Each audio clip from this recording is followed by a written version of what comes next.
Abstract number 705, entitled "The Burkitt Lymphoma International Prognostic Index," was an international collaboration analyzing the uncommon, if not rare, lymphoma subtype Burkitt lymphoma, which we know represents only about 1% of all non-Hodgkin's lymphoma, which equates to about 11,200 cases diagnosed globally each year.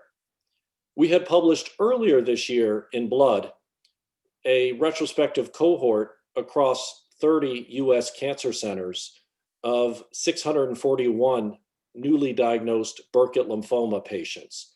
The goal of that initial effort was to analyze patient characteristics, treatment patterns, patient outcomes, and to start to look at a potential prognostication score.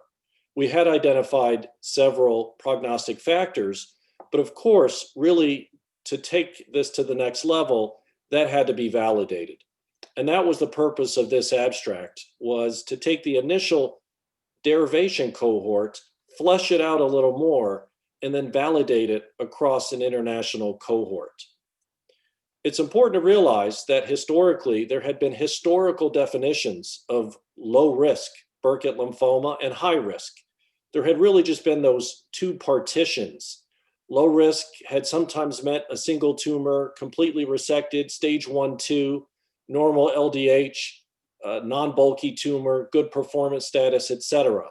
When you consider different patterns, it ends up equating less than 10% of patients, leaving about 90% of patients in this overarching high-risk categorization. Our hope was to delineate that a little further with this prognostic index. Among those 641 patients, there were actually 8 who were never treated, who we removed from the analysis, leaving 633 newly diagnosed Burkitt lymphoma patients in the derivation.